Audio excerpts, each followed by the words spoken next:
get an area designated where we were going to take a tour, and I didn't want them anywhere near there to compromise the area. It's a photograph here of Rhode Island, Connecticut, Massachusetts, the T area. I'll get to that in a moment.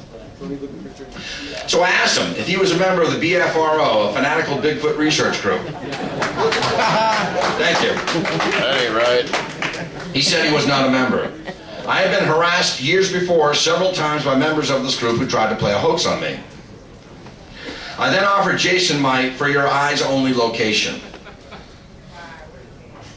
I knew of what I considered to be an active area where I had heard of odd encounters with an alleged Sasquatch-type creature over the last few decades.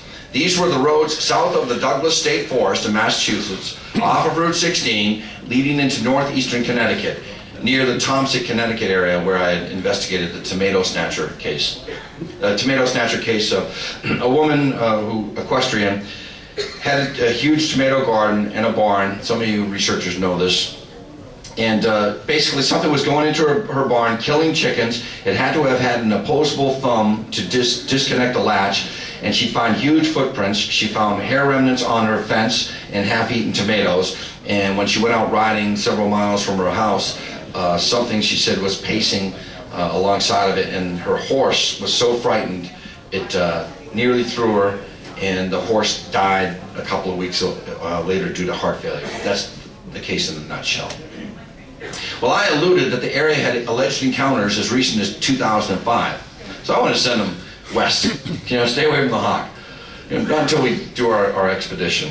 I told them about what I called the T area at the junction of the Massachusetts, Rhode Island, and Connecticut state lines. I told them that the area had never been thoroughly searched by a professional tracker.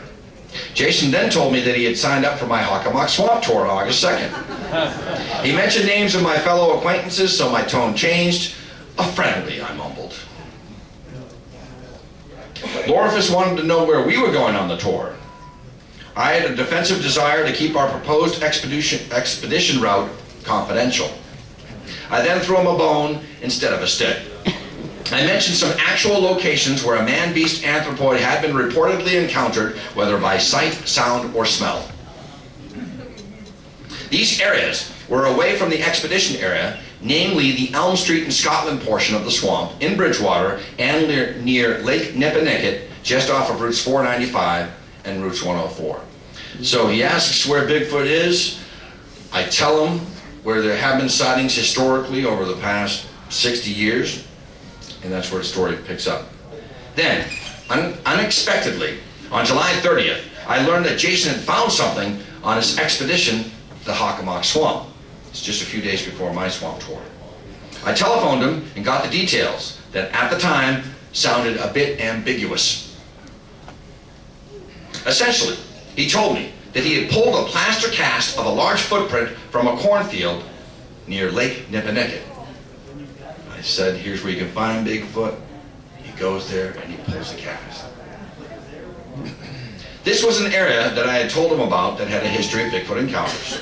I asked him to bring it to the swamp tour on August 2nd, and he agreed, with the stipulation that he would only let a few researchers, myself, Matt Moniz, Chris Pittman, Tim Banal, and Andrew Lake, review it after the tour. Okay, at this point I'm going to just see if this video goes off. Nope. Okay, I'm going to go to my other file. Hold on for 1 second. Okay. Let's hope this video runs. So, it's after the tour, August 2nd, we're throwing back a few suds, and he breaks out the cast. Jason, can you tell me about this? Where was this taken?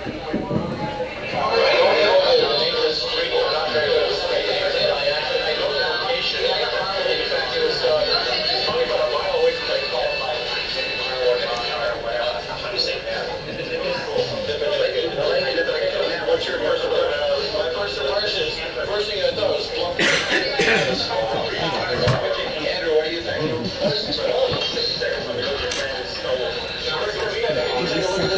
What do you think? If you could just take a look at this track here. That's gross. All right. Well, geez, this is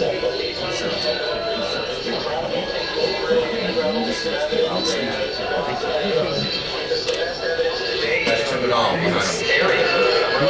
He'll be back. I'll just get up when he comes back. July 2009 cast. Wow. That's a big boy. So look at the impression of the deal.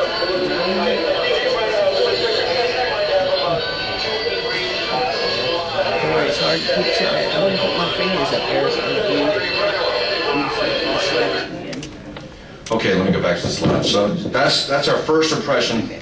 Chris Pittman was the one handling the last map. Moniz Andrew Lake is the guy with the camera, and Tim Banal was the guy with the hat, just observing and smirking. Okay. So that's our first site, and the story continues.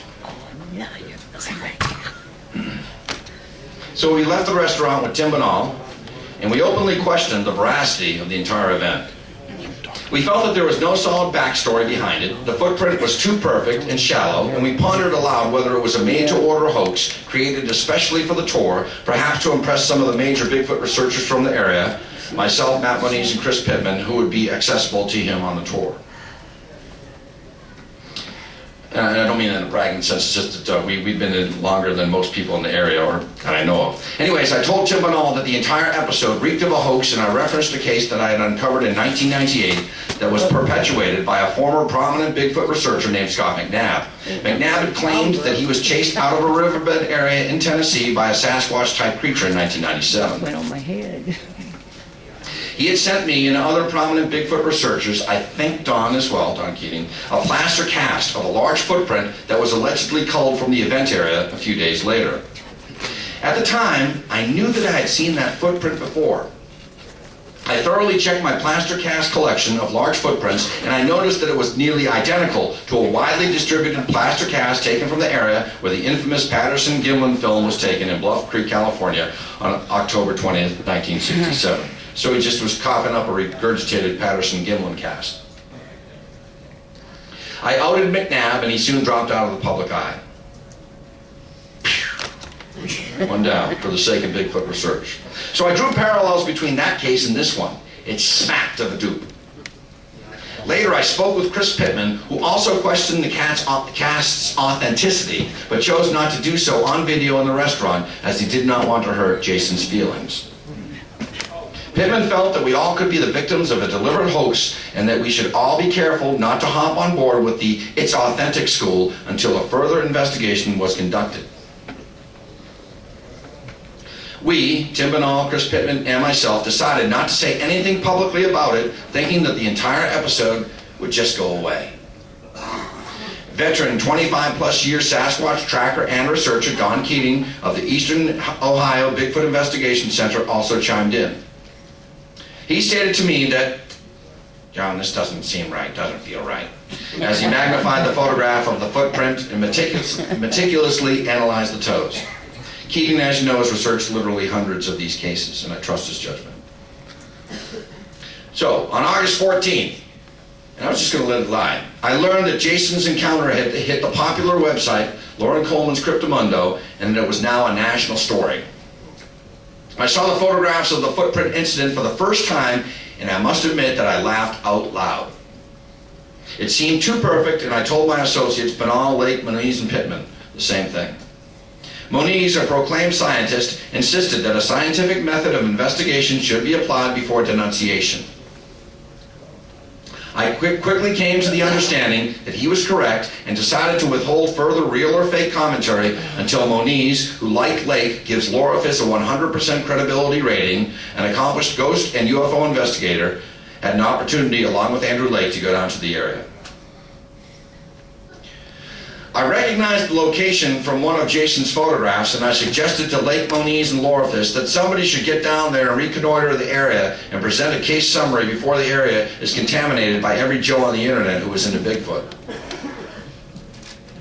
I also asked Jason Lorifis to make a public statement regarding the cast, as it was relayed to Lauren Coleman and Cryptomundo through author Joseph Citro secondhand.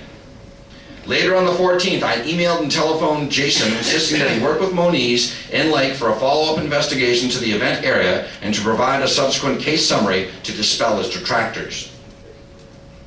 When we spoke, I asked him outright if it was a hoax. I told him that I felt it was a hoax, and I was somehow responsible for this, and that I would make it go away if it was a hoax.